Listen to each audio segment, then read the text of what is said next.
Donc bonjour à toutes, bonjour à tous. Là, je vais pas aller faire un tour en ville. Je travaille sur mes livres, hein, mes deux prochains livres, on va dire. Donc faut que je les remette en format A5 pour qu'ils soient publiables, comme j'ai fait mes autres livres. Donc j'ai entendu beaucoup de témoignages de policiers. Et j'ai fait quand même quelques recherches parce qu'il y avait quelque chose qui me tarabusquait, si on peut dire. C'est l'usage de la cagoule. Comment se fait-il que des policiers puissent arriver avec des cagoules et interdire les cagoules chez les manifestants? En fin de compte, comme j'avais dit dans une autre vidéo, le gars qui met une cagoule, c'est qu'il a quelque chose à cacher. Et c'est vrai, c'est pour la sécurité, on va dire, des policiers, pour l'anonymat. Sauf que ce n'est pas du tout prévu pour le maintien de l'ordre. Voilà. Donc, la Direction Générale de la Police Nationale, le 3 avril 2007, avait reçu, donc ils avaient reçu des milliers de cagoules, et la police, et ils ont décrété que la cagoule doit être utilisée à titre exceptionnel. Ça veut dire pas tous les week-ends. Vous voyez, à titre exceptionnel. Alors, la loi, hein, le règlement de la police, de la Direction Générale de la Police Nationale, prévoit que la cagoule est utilisée à titre exceptionnel et réservée en lien avec le terrorisme, dans des cas en lien avec le terrorisme, le grand banditisme ou l'escorte des détenus sensibles. C'est tout, c'est ce que j'avais entendu un avocat dire à la télévision, enfin à la télévision, sur YouTube, lors d'une interview. C'est-à-dire qu'en fin de compte, il n'y a que 3 cas où on utilise la cagoule. Quand on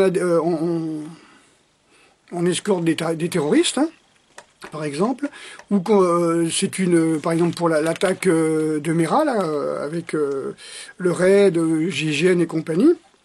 Donc on sait que c'est des armes réelles et il va y avoir des morts, donc pour pas avoir de répression, pour pas avoir comment on peut dire, de vengeance hein, de la part des gens du quartier ou de la famille, les policiers, les forces de l'ordre, les forces spéciales, ce sont les forces spéciales, pardon, ont des cagoules. Et le grand banditisme, pareil, parce qu'on sait qu'il va y avoir du sang, il va y avoir des morts. Mais quel est le rapport avec les gilets jaunes? Ça veut dire qu'on considère les gilets jaunes comme des terroristes, il y a un problème là. Ensuite, par exemple, lors d'une perquisition, quand on doit prendre en charge des enfants, la cagoule est interdite, bien sûr, pour pas leur faire peur, pour pas les traumatiser à vie.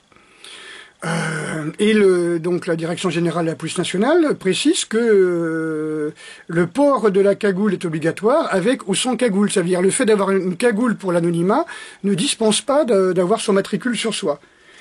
Alors que dire de ces gens?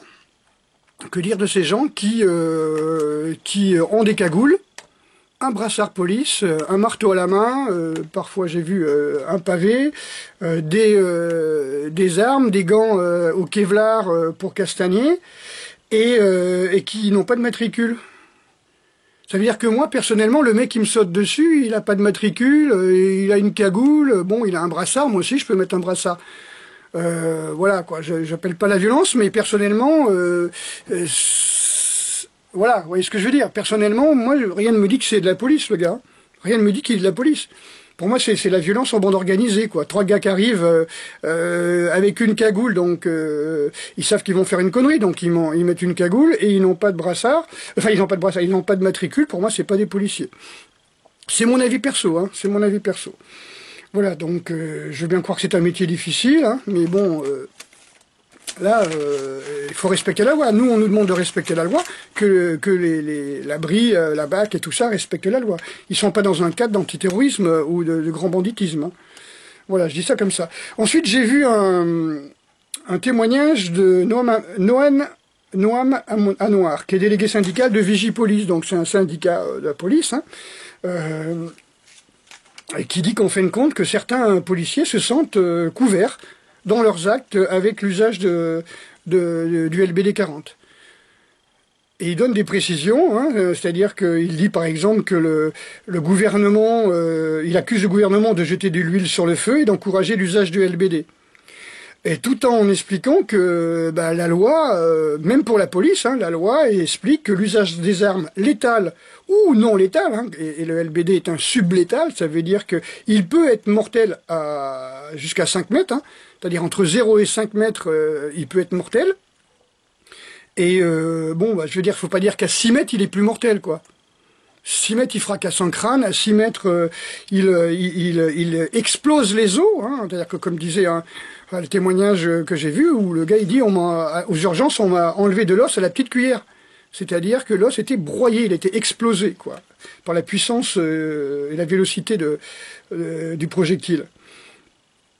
Donc, même pour la police, l'usage d'une arme, l'usage des armes, létales ou non létales, est réservé dans le cadre de la légitime défense, de la loi sur la légitime défense.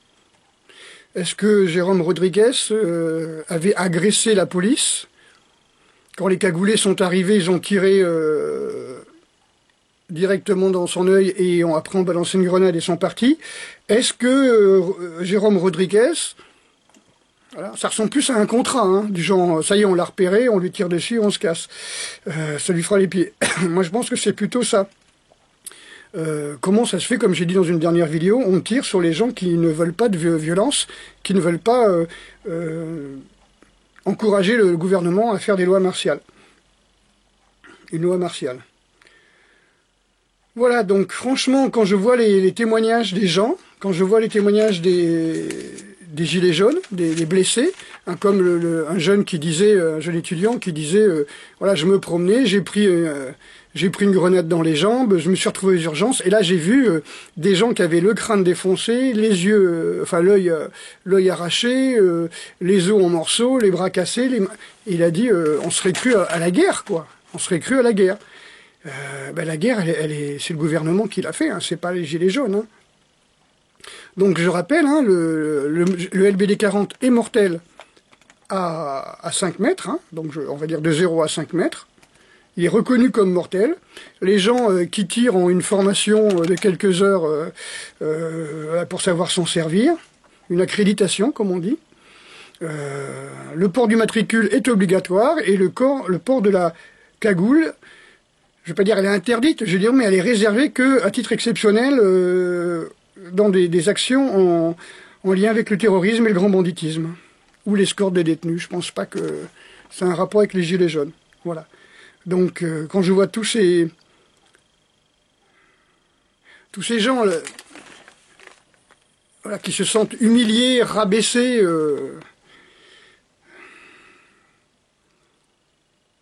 mais je dis toujours, j'aime mon pays. Vous voyez, j'aime mon pays c'est la France, c'est pas la souffrance. Hein. Et tous ces gens sont en souffrance. C'est-à-dire, à force de rabaisser la valeur de la France, hein, je vous parle pas de l'Eurovision, je vous parle pas des lois liberticides, je vous parle pas, mais de tout ce qu'on a fait, de tout ce que le gouvernement a fait. Comme on dit, il y avait, je sais pas, j'ai une bêtise, mais 40 suicides dans la police avant, et il y a eu 70 suicides dans la police depuis que Macron est élu, quoi. C'est-à-dire, c'était plus 4 ou 5 par mois, c'était 1 tous les 2 jours. Et je vous parle dans la police, dans les forces de l'ordre. Hein. Donc il y a quand même quelque chose, hein, la souffrance, elle est des deux côtés, et il y a un problème. Donc j'ai beaucoup apprécié, on va dire, l'idée de dire que la France, elle est écrasée, elle est humiliée, elle est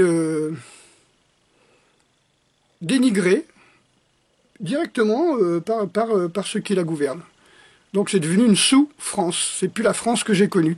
Hein, je sais bien que ce soit le général Bijard, que ce soit Brigitte Bardot, que ce soit plusieurs personnes comme des grands acteurs qui disaient « je ne reconnais plus la France ». Vous voyez, je ne reconnais plus la France pour laquelle je me suis battu. Je parlais à Alain Delon, hein, qui a été en Indochine, il me semble qu'il a fait l'Algérie aussi, il me semble que c'était un parrain en Indochine, Alain Delon, et il disait ce n'est plus ma France, quoi. Comme disait le général Bijard, ce n'est plus ma France. C'est une souffrance, une vraie souffrance. Donc, quand on se met à massacrer, parce que c'est les gens aux urgences, quand ils voient arriver les blessés des manifestations, ils disent que c'est un massacre systématique de la population. Ça n'a rien à voir avec, comment dirais-je, avec ce qu'ils ont d'habitude dans les manifestations. Et quand on demande au délégué syndical de la police, des vigies police, est-ce qu'il faut enlever les LBD? Il dit non, parce qu'il peut y avoir un groupe terroriste qui veuille faire péter les gens dans les manifs. Donc il faut protéger les manifestations. Et là, je me dis, ah bon, on a armé la police de LBD 40 d'armes semi-létales, c'est-à-dire mortelles à une certaine distance, pour protéger les manifestants des terroristes. C'est pas ce que je vois, moi, dans les vidéos. C'est pas ce que je vois sur YouTube, c'est pas ce que je vois quand exceptionnellement, je peux voir une télé, chez des amis, ou en famille. C'est pas vraiment ce que je vois. Donc, il n'y a pas de légitime défense quand la police tire au pif comme ça sur des jeunes qui manifestent, sur des mamies, sur des jeunes filles. Donc il y a, on veut dire, en mineur, il y en a eu quelques-uns qui se sont fait arracher un œil, ou des gens qui ont moins de 20 ans, je parle. Hein. Il y a eu 14 ans, il y a eu 15 ans, il y a eu 18 ans. Voilà, c'est quand même dingue, quoi. Je veux dire. Voilà. Donc notre pays.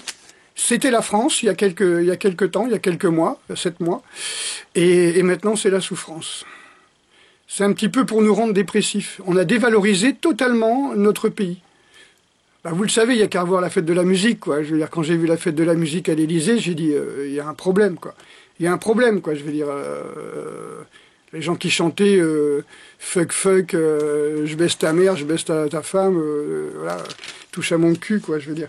Moi, franchement, c'est une horreur, quoi, c'est une horreur. Donc, tout le monde le sait, et je comprends de plus en plus le mouvement des Gilets jaunes, qui est simplement que la marmite, elle a pété, quoi. La marmite, elle a explosé, quoi. On peut plus faire autrement. Donc, si j'ai bien compris, on ne peut plus revenir en arrière. Élection, pas élection, machin européen ou pas machin européen. Voilà. Ça fait 7 mois qu'on est en souffrance et qu'on n'est plus en France. Donc bon courage à tout le monde. Et gardez la tête haute, ne vous laissez pas faire. Essayez de retrouver la France d'avant.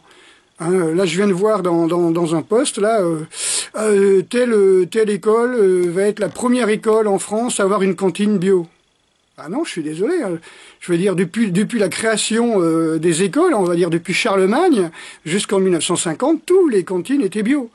Toutes les cantines étaient bio, quoi. Il n'y avait pas de merde dessus. Pourquoi on dit bio? Pourquoi on ne dit pas simplement de la nourriture sans poison? Vous voyez? Je me souviens d'un magasin diététique à Paris qui avait marqué « au vrai pain ». Vous voyez, parce qu'il faisait du pain bio, hein, c'était à l'époque de la vie claire, hein, et où le gars avait dit, voilà, au vrai pain. Et ben, il a eu un procès des boulangers. Et il a expliqué que, au procès, il a pris son pain à lui, il a mis dans une poche plastique, il a pris le pain du boulanger à côté de chez lui, il a mis dans une poche en plastique, et au bout d'une semaine, son pain était complètement moisi, c'est-à-dire il y avait de la vie, et l'autre pain, il était complètement mort, parce que c'est de la farine morte, où il n'y avait plus rien dedans, où il n'y avait pas un pet de vie. Comment la mort peut donner la vie? Comment la mort peut donner la vie, quoi, je veux dire.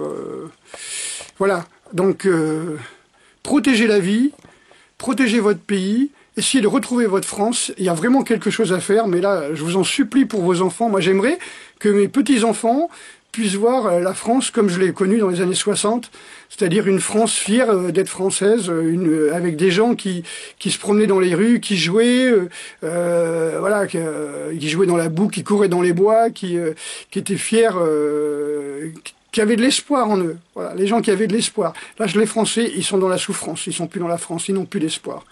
Donc, je vous en supplie, je vous en supplie. Je vais dire, battez-vous à votre manière, hein, si possible sans violence, mais il y a quelque chose à faire là. Franchement, on ne peut plus revenir en arrière. Je crois que c'est le point de non-retour. Et les Gilets jaunes ont bien compris. Les autres pays, ils nous regardent, et les autres pays ont bien compris que les Gilets jaunes sont un point de non-retour. On en a marre, et on n'en peut plus. On n'en peut plus. On est au bout de notre résilience, on est au bout de notre résistance, et là... c'est extraordinaire, quoi. On est en souffrance et on rentre en résistance pour, voilà, nos dernières cartouches, nos dernières énergies. On ne peut pas, on ne peut pas. Et encore une fois, il faut absolument que l'armée et la police soient du côté du peuple, parce que comme je vous l'ai dit au début de cette vidéo, la police ne respecte pas la loi. La police ne respecte pas la loi. Elle a des cagoules, elle tire souvent à moins de 5 mètres. Voilà, donc il y a un problème, quoi. d'accord? Il n'y a pas de légitime défense. Voilà. Pour moi, il n'y a pas de légitime défense. Je peux me tromper, je ne suis pas sur le terrain. Voilà. Donc, courage aux Gilets jaunes, et que les forces de l'ordre fassent leur travail comme il faut, en respectant la loi, et je ne vois pas comment des mamies et des gamins sont des menaces pour la police, et qui leur permettent d'utiliser leurs armes, telles qu'elles soient, à grenades, tout ce que tu veux, hein, quelles qu'elles soient, en état de légitime défense. Voilà. Ça ne justifie pas. C'était juste un petit rappel à la loi, si on peut dire. Hein. Et je dis bon courage à tout le monde. Sortez de la souffrance et rétablissez votre France. Vers le haut. Vers le haut. Plus grand, plus haut, plus fort. Hein, quand on pense, la France a été voilà, un pays qui a été le phare du monde pendant très longtemps. Là, franchement, voilà. Allez, sortons de la souffrance.